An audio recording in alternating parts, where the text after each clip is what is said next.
This is the Art and Business of Writing podcast, connecting you with writers and experts who can help to improve and promote your writing.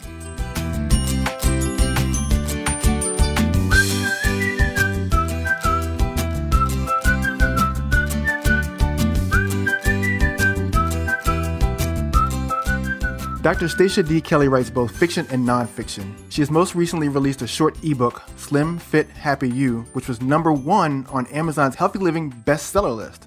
She lives in Northern Virginia and plays concierge to 4 cats, the dog, and a chauffeur to her son. She also co-writes urban fantasy with her husband under the name N.S. Kelly. Stacia, welcome to the show. Thank you so much. Enjoy being here. Yeah, great to have you. So fill us in with anything that, the bio doesn't say that really just kind of helps you stand out as a writer.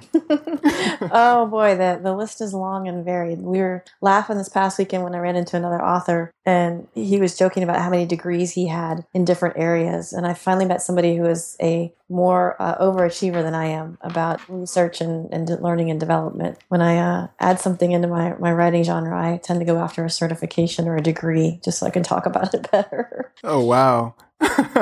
Yeah, it's a lot of fun. I'm a permanent student, but I think that just strengthens your writing. Yeah, I think so. I had a conversation on my last episode with someone who just talked about the idea of just, you have to keep reading, you have to keep learning in order to be a better writer. There's no other way.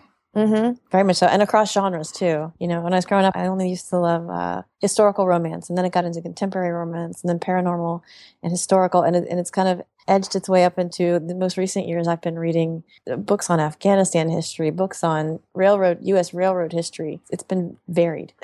Right. And that's all cool stuff. And actually, I want to come back into the research aspect in a little bit. And I want to just kind of talk a little bit about, you as a writer, kind of turn the clock back. Let's figure out kind of where it all began, and let's walk everybody through kind of your history. How about that? Sure. All right. It's a fun history. Oh, good. I'm excited to hear about it. So when did you first realize that you were a writer? Let's see. When my mom first handed me a pencil and taught me my ABCs and told me that that's what formed words, which formed stories. And I remember I still have it because she found it recently. I think I wrote a 5-6 sentence story on Peter Cottontail in my horrible handwriting as a kindergartner, and she saved it. So it progressed from there. I always had my nose in a book. I was very shy. I was very, very shy, painfully shy as a child, and preferred reading to interacting with the real world because it seemed like it was just so much more fantastical to be off in, any urban fantasy or science fiction realm, because reality at that time in childhood, it always kind of sucks when you're a kid. You hit the hardships. So it was a nice little escape. And then my favorite story is always my junior year in high school. I hated geometry class. I absolutely, without a doubt, just didn't understand at that time the whole premise of you gave me the question, you gave me the answer. I really didn't care how the hell you got there. And they wanted to know how you got there. And I think about halfway through the year, I was handwriting my first young adult novel in that class. And spiral notebook, pen and paper. It's handwritten, and it's currently in the process of getting translated from my horrible handwriting into digital format. I was actually working on that last night. And she finally sat me down halfway through the school year, and she goes, okay, I get that you don't want to do this. And I see that you are very, very passionate about what you are doing. How about we call a truce? I'll pass you with a C if you at least make the effort that you're going to try to put some answers in there. So we reached a pretty good agreement. And I passed geometry with a C. We probably shouldn't tell the county schools that, but I got the book done. She was happy to get me out of class. And I went on the following year to do just fine in trigonometry. So who knows what that was all about. Oh, man, math. Yeah, it's one of those subjects, that the writing types and people who are on, the creative side tend to struggle with more than most. Yeah, and they aren't quite sure how to explain it to you either. I think then it was, I can do it now, but now I'm, it's X amount of years later and I'm a business owner and I kind of had to figure it out. But then I just wanted to write. I just wanted to read. I didn't want to be bothered with all this pesky math stuff. Right. So early on as a young writer, what were some of the fears and challenges that you kind of dealt with? So fears, I'm still very reticent about sharing and reading my stuff out loud to people, especially the fiction. Your nonfiction writing is not your heart and your passion and bearing your soul, if that makes sense. Where your fiction, people start to think, oh, is that part of your personality? Is that part of your, is that coming from you or the characters? Because they always blur that distinction. Even though we always talk about the basic, this is the character. Your own personality bleeds into it somewhere, or your own past or whatever. So it's always been that fear of reading out loud and not being good enough, right? Right. Yo, I totally get that. Same junior year, I had a teacher tell my English teacher, and I've blanked out on her name, I think, because she annoyed me so much, tell me that I was not a good writer and I would never amount to anything as a writer. And I don't know what her hang up was, because I've never encountered another teacher like that in my life, about that kind of personality. And so my response to that was, okay, fine. I went and I applied a year early to college, to George Mason University here in Virginia, and was accepted. And my essay was one of the highlights that they really, really approved. So I just took it and I set it down on her desk and said, thanks, I can't write. I'll see you later.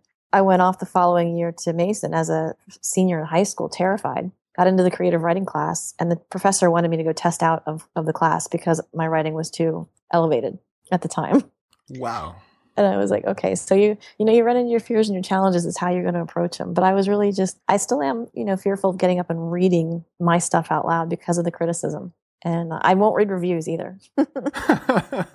Yeah, what do they say? You shouldn't read the bad reviews, though? Or yeah, we shouldn't read. I really don't think you should read your own reviews. Go with your critique partners. Go with because people can be mean online when they have the filter of the screen behind them. I was always taught, be helpfully critical in your reviews or your feedback so that you can make the next thing better. That's the kind of reviews I like to hear. Is like, okay, well, I didn't understand this, or I didn't understand that, or this could have been stronger. That's helpful, but just being mean to be mean is. I'm like, no, I've seen too much of that online lately. So, what's the one thing that nobody ever tells you about being a writer? That it's work.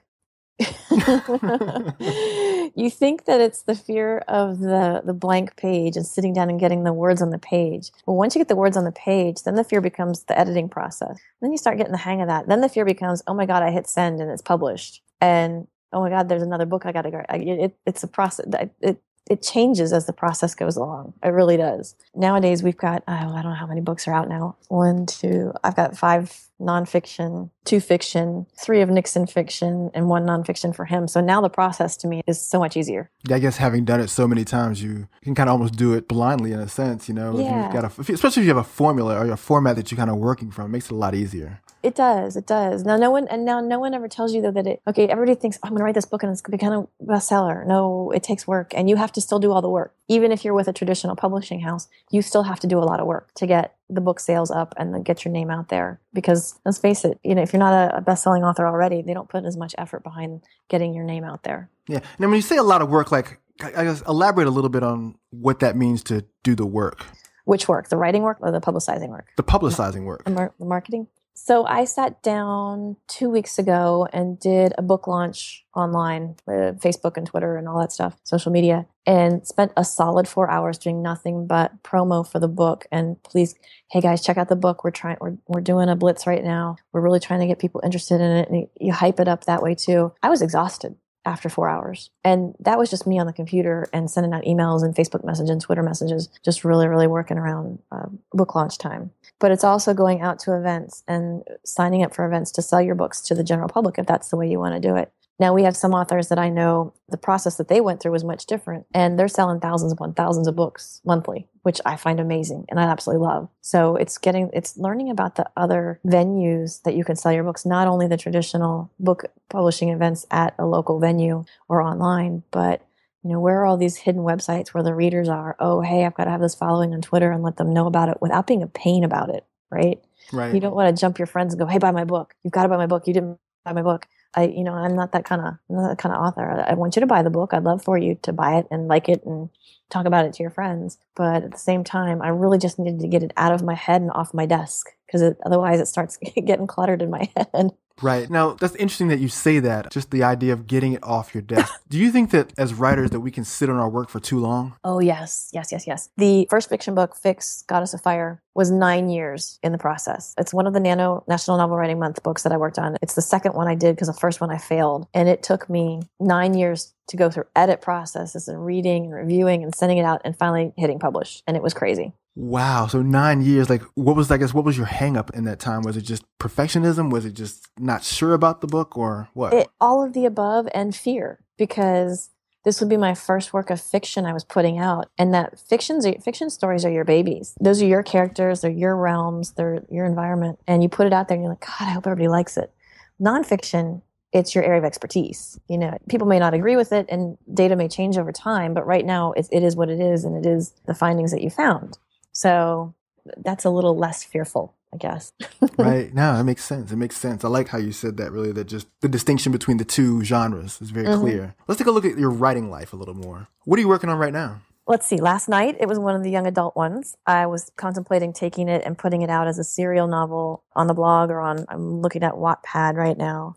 Nick and I have Knee, the second book in the Urban Samurai series, is out with beta readers. I managed to, and this astounded me, we were at the beach after my mom having broken her arm. I was stuck in the house with her at the beach. So I sat down one afternoon and I went through 20 chapters of edits to get Knee ready to go out to beta readers. And Nick came back from the beach and he's like, what are you working on? I'm like, me. And it's almost done. He's like, weren't you on chapter 5 when I left? I was like, yep. So that one's out. I just released Slim Fit Happy You. So the nonfiction's out on the market. And then the second book in the Goddess Chronicles is actually what's technically next on my desk to work on, which is the paranormal romance. You have a lot going on. Yeah, I do. And it's in between my day job. I don't really have an occupational day job like a lot of people do. I have a holistic health coaching practice. So my day is kind of all over the place, but I sneak my writing in when I can. Yeah. Now you said something really interesting that I want you to go back to and talk a little about. You talked about beta readers. One, can you explain to us what beta readers are? And then two, basically, how do we tap into that power in order to, get our books read and worked on? Okay. So I come from an English degree background, and we always had critique partners. And for me, those are the partners that are picking it apart and grammar nits and story nits and stuff. Beta readers for me actually is when I feel like the book is polished enough and ready to hit publish, but I want to make sure I have like 4 or 5 people read through the book to make sure that there aren't any gaping holes that I've missed because I've been reading the darn book so much. And I know these characters and I assume that they've done something that I didn't actually write down on the page. So through the years, I've acquired a set of beta readers who I absolutely love. I have a MIT professor who is a structural engineer in Colorado.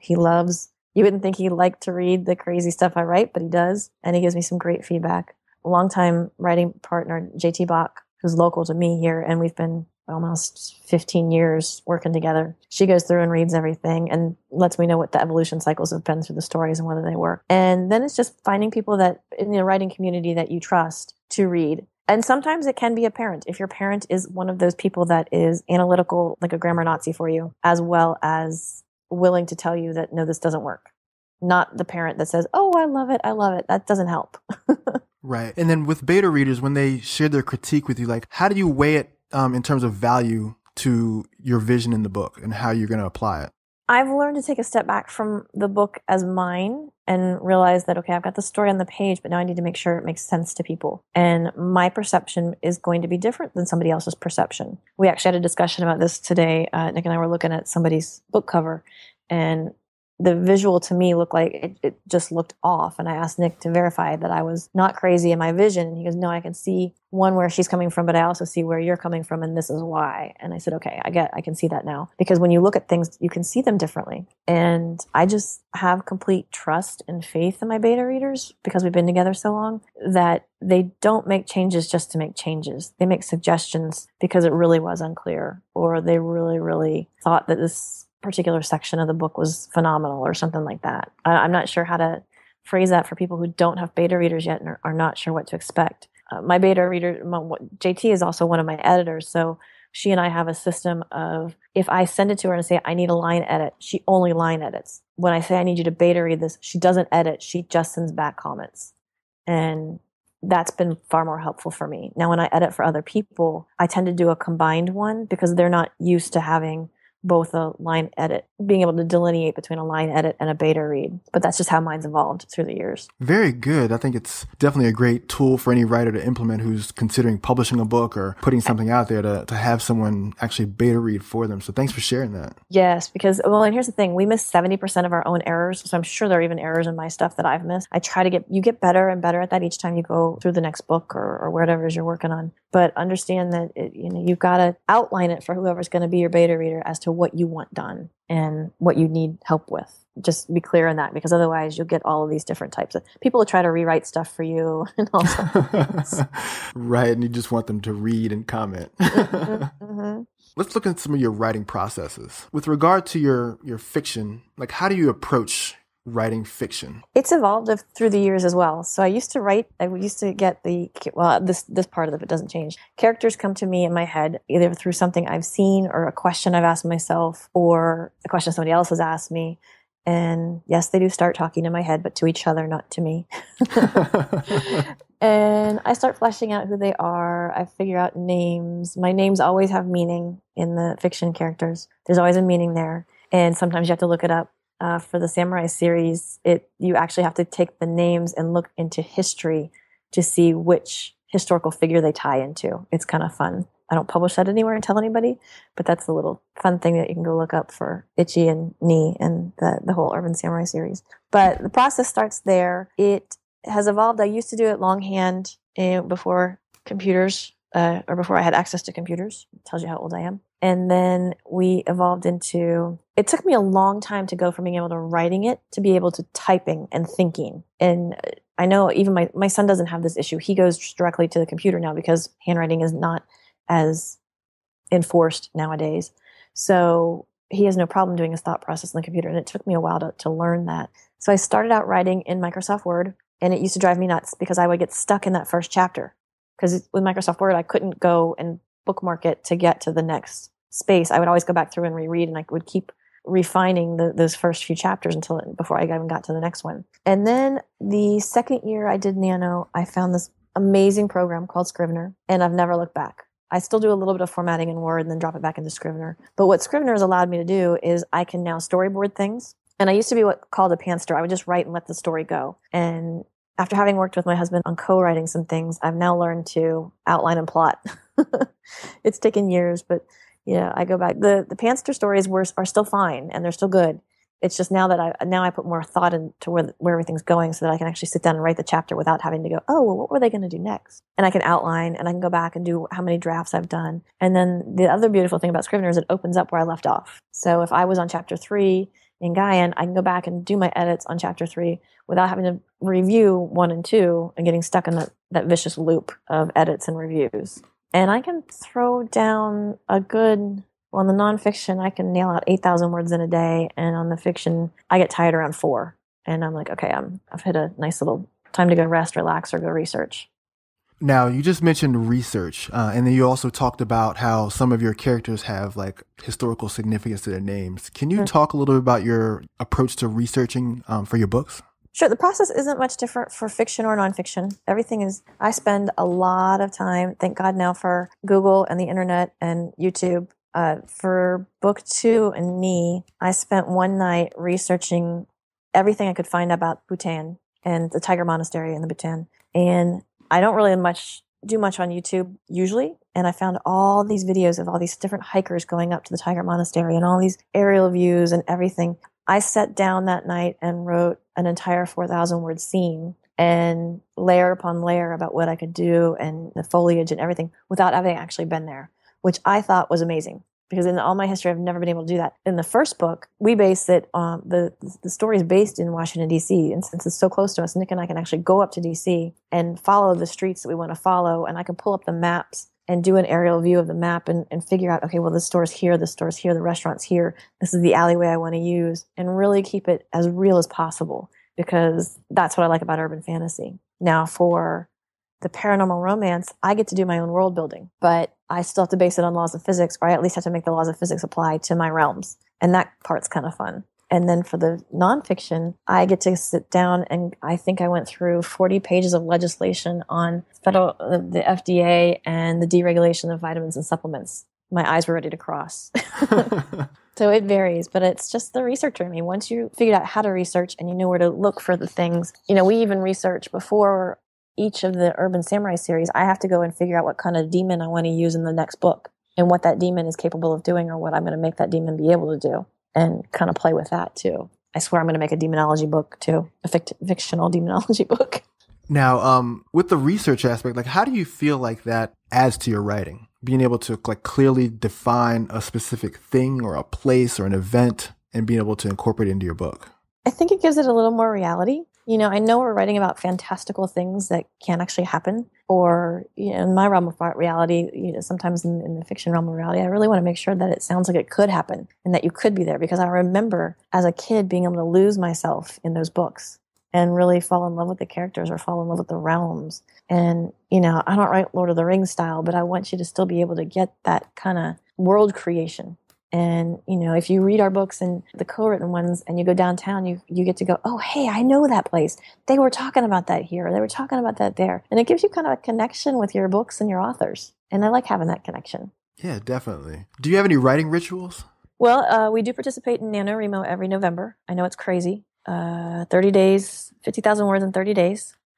I did my first NaNoWriMo and failed. My second one, I had a broken shoulder and a collarbone, and I succeeded in 2.5 weeks, obviously because I couldn't go anywhere else but my desk because I wasn't driving or anything else, but managed to get fixed, knocked out in those 2.5 weeks, and was pretty impressed with myself and finally knew I could do it and get it done. Not that I hadn't written things before, but they'd taken a lot longer. And now I know that when there's a deadline approaching, I can sit down and do it. And the way we did that was actually, we would do 2 or 3 15-minute writing sprints a day. And I would log on to Skype or whatever, instant messenger client with my friends at 1 p.m. Eastern at least every day, if not 2 other times. And we all planned, and we would sit at our computers, and I'd type go, I'd time it for 15 minutes, and then I would type stop at the end of 15 minutes. And everybody just had to check in with what their word count was. And I started going from like 400 words in 15 minutes to 1,000 words in 15 minutes. Really helps your word count for the day when you're trying to target a deadline. And it gets you over the fear of this sucks. Everybody's like, I'm so worried that this has to be perfect when I get it down on the page because it's permanent. It's not permanent. It's not even permanent when you hit print, when you hit publish on the Kindle, for the Kindle. You can go back and fix it at any time. You just have to wait for the 12 hours for it to repopulate. Somebody might have a different version, but that's pretty much the ritual there. I'll throw on music. A lot of times Nick will make me a soundtrack based on the book. I'll tell him what the book is about. And since he's a musician, he'll go out and populate about an hour's worth of songs in a playlist for me. And I can throw my headphones in and just write. And a lot of times I can get away with writing at Starbucks too. Plug my headphones in and ignore everybody. It gives me that little bit of buffer for the noise that allows me to focus in my zone. But those are pretty much the only writing rituals. I don't have I know friends who've got, I've got a hat I have to put on, or I have to be in a certain spot, or things like that. And I don't know whether it's because I've been all over the place and work all over the place that it's just easier for me to write wherever I am. How do you cultivate new ideas? I do not drive with music or noise on when I'm driving around town. It drives my husband batty. He's like, how do you do that? I said, because that's my time where my characters start talking to me, or I start thinking about ideas or things like that. New ideas, they come to me in dreams. I had one night where I don't know how long the dream was or how long I had been dreaming it all night long, but it was a complete book by the time I woke up. And I frantically sat there and wrote out all the outlines. And for about 2 weeks after that, I've got the whole book fleshed out. I haven't written it yet, but I have the whole background and the culture and everything all fleshed out so that when I get ready to write it, it's all right there. That's awesome. And play a lot of what if scenarios too. You know, I run into the the Goddess Chronicles came about when I was at Romance Writers of America Association meeting, the annual conference, and one of the publishers' agents said, I would love to see something with goddesses in it. And I was like, oh, I can do that. And I had that whole idea fleshed out before I left the conference. And that's happened a couple times. Wow, dude, you're like a writing machine.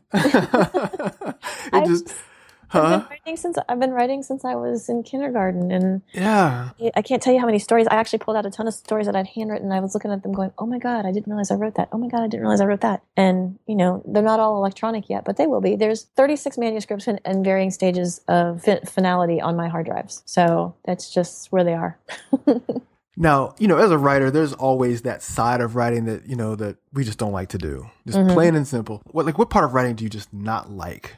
That's a hard one because I used to hate editing. I used to hate it with passion. And you love it now? And I'm okay with it now. Oh, okay. I don't love it, but I understand the why, and I understand that it gets easier now if I can approach it. Because I used to not be able to do that. The hard part used to be I would be editing and I would get stuck in the story again. I get caught up in the story again. And now I don't know whether I've trained myself to step back and just look for the edits so I don't get stuck in the story, or I'm tired of the story and I just want to do the edits. I'm not sure. It was a problem, but I used to fear the editing process, and it doesn't bother me now. Now, what does drive me batty is getting the formatting correct for all the different formats now. So I can compile directly to Kindle from Scrivener, but sometimes it gets a little squirrely and my fonts go all crazy. So I have to do it a couple times. And I learned really quickly not to use Microsoft Word to upload to CreateSpace for the print version because the margins would go all crazy. So now I've taught myself, actually hired somebody to teach me InDesign so that I could do the book format layouts for the print versions correctly every time and not worry about it. So I used to hate those, but now that I've got systems in place and templates in place, it's not so bad. Speaking of systems, like what is your writing time? Like, do you have a particular time of day that you write? How often do you write? During Nano, I write, like I said, at 1:00. I'll do a sprint. But I tend to, and I guess I picked this up from Nick because he's a night owl, and I used to be a morning person, and now I'm a night owl. I prefer writing at night, and I don't know whether it's because the serotonin levels have come down, and you're kind of just relaxing, and you can kind of get into the groove a little better. But I find I do better writing at night. And actually, that's when Nick and I start co-writing. We actually jump into Google Doc and we'll write a scene back and forth. It's the only time we're usually home together too. So it makes it easier. Now that's interesting. You talked about, I guess, that you two kind of co-write together. How does that work?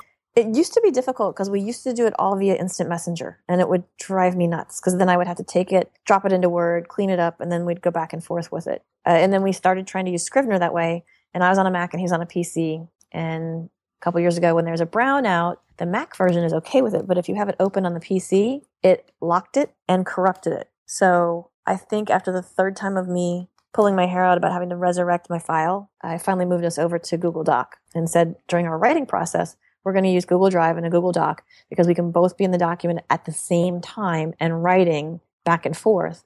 Then I only have to clean it up and drop it into Scrivener. Once we're done with all the chapters, we have the complete version in Scrivener. I will go through and do a first pass, rewriting and edits. I will close it out when I'm done. I will give it to Nick and say, okay, it's your turn. I won't touch it. Then he goes through it and does his work. And then we go back and forth like that until we're ready to send it out for beta reading. That is so cool.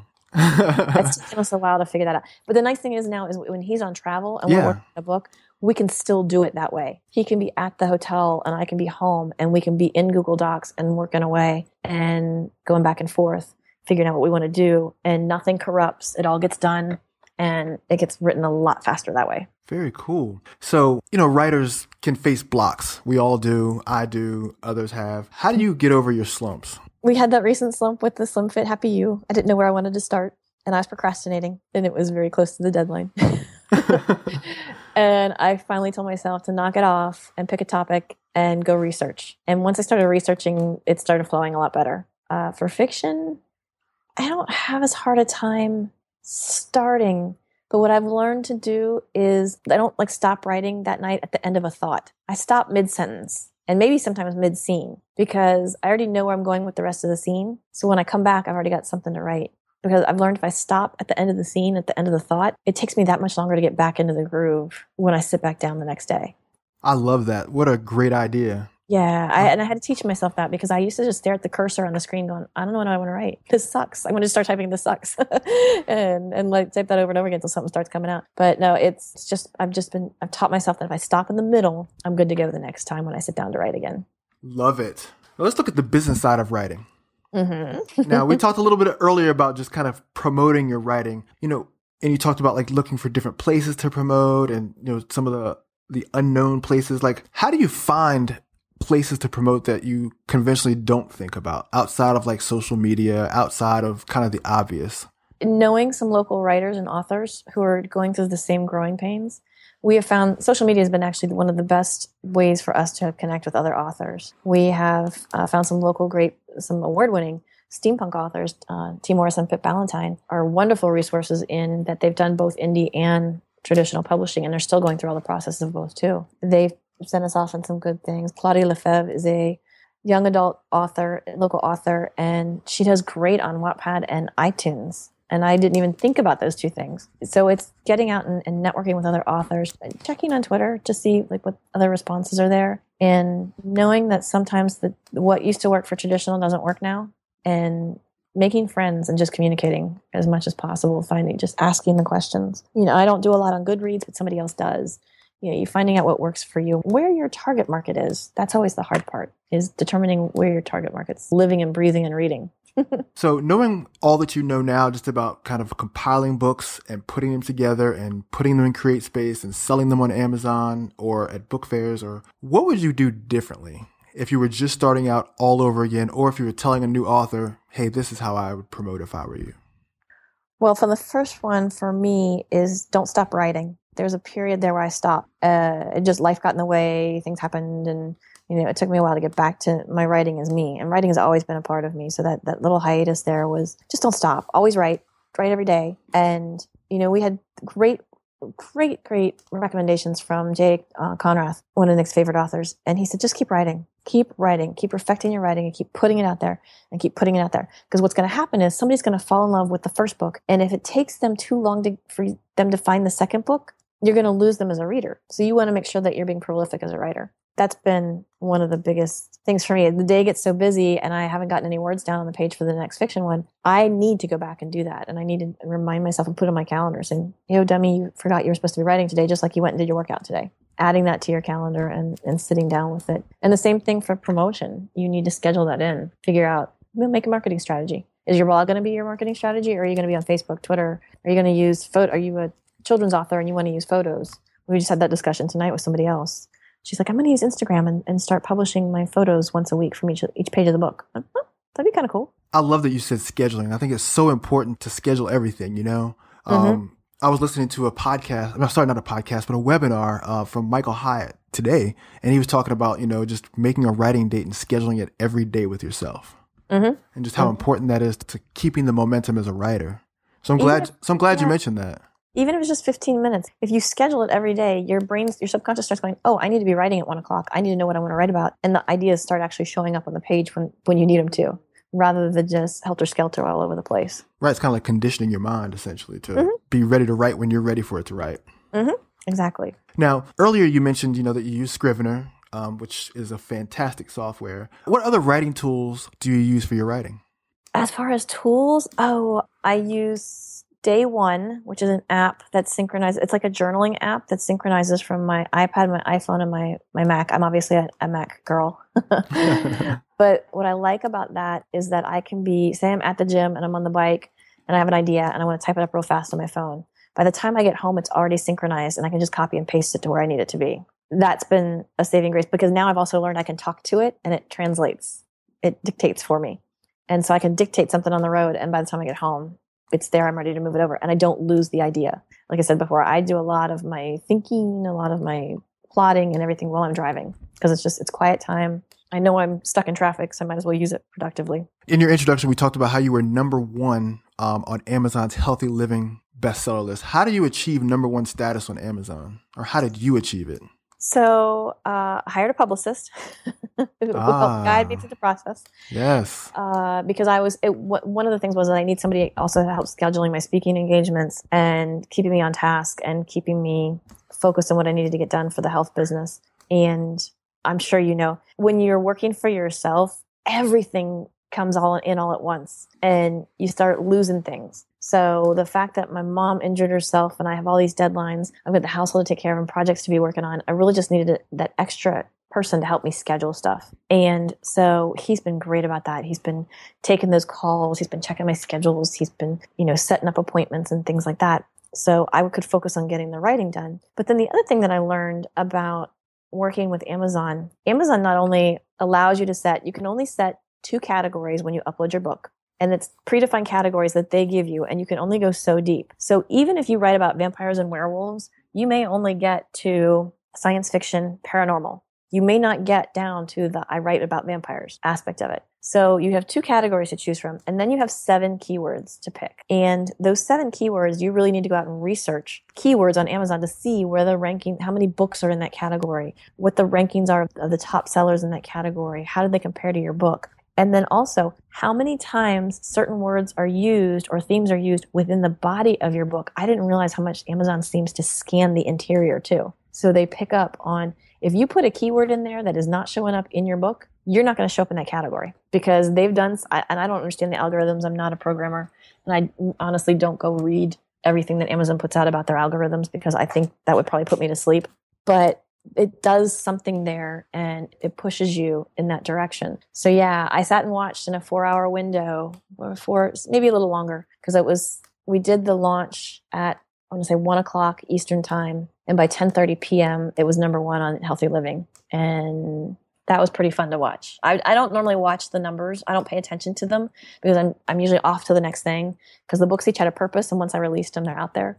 And it was amazing to kind of play with it and see how it works out that way. Oh yeah, that seems like it would be a lot of fun just to know that you've kind of hit that pinnacle. That's awesome. Congratulations on that. Thank you. It was nerve-wracking. All right, let's come in for a landing. I want to pick your brain for a little while. May I? Okay, of course. All right. Which authors or writers do you admire? Oh, there's so many. I have to say thank you and I love you to Joanna Lindsay because she's actually the author that pulled me into my love of romance. And she started out with historical romance and moved into paranormal, and she's one of the first authors who did so. And that's where I found my home. You know, I love the historical because I learned so much. Because when you're writing historical, you have to be historically accurate, like Outlander. I can't believe the amount of research that had to have gone into her series. It's amazing, and you feel like you could have been there. And then going into paranormal, where it's all in your brain, and that you still have to obey some laws of physics, or you have to at least make us believe the laws of physics. And that was fun. Stephen King, I will say this though, Stephen King on the fact that I will not read his writing. I will not read his stories. He scares the hell out of me. And I still won't walk over those grates in the ground. Nick laughs at me every time we try. He tries to get me to walk over them. I went to see one of his movies, Mercy, and I promise you I will never, ever look at Kathy Bates the same.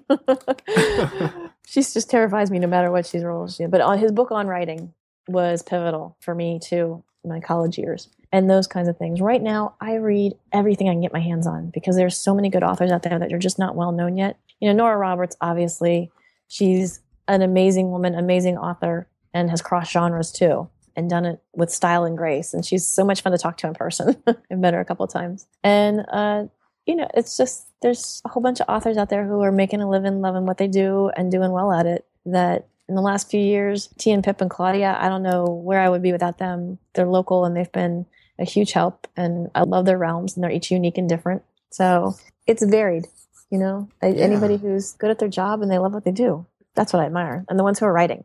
If you could be any literary character, which one would you be? Oh, can I be one of my own? Absolutely. Right now, I would love to be Shia. She is a 1,000-year-old urban samurai demon hunter. I just think that sounds fun. She gets all the cool gadgets. She's got long life. She's never going to die. You know, I'm a Highlander fan. So what can I say? It's kind of fun to write about immortal characters too. What's your go-to book on either writing, business, or personal development? Go-to book on writing? Okay, so for writing, Stephen King's On Writing, and also Elements of Style by Strunk and White. Everybody needs that book. I'm so tired of people with commas. And I know you're going to ask me about commas later, probably too. Business? Well, we are not only authors, but we also own network marketing business. So I am a professional in that sense. So I always recommend Eric Worre's GoPro so that people understand about the industry and understand how direct sales is evolving and becoming a major player in business in the industry. And before anybody says network marketing, direct sales, understand our books are direct sales too. So we have that plays off of it too. And then what was the other one? Professional development. Napoleon Hill's Think and Grow Rich. The other one I like, and I think a lot of authors would like, would be Robert Allen's 1 Minute Millionaire. And the reason that one is so unique is it's an amazing book because on the right, I think it's the right-hand side is the nonfiction technical, this is how you do it. And on the left-hand side is the creative narrative story about how somebody did it. And it's awesome. You have to read the physical book because then you actually see it and understand it. The electronic book is not laid out that way. So you have to get the physical book. And 1 Minute Millionaire is, I think, one of the go-to ones that I would point people to. What's the best advice you've ever received with regards to writing? Oh, I don't even know who said it. Just write.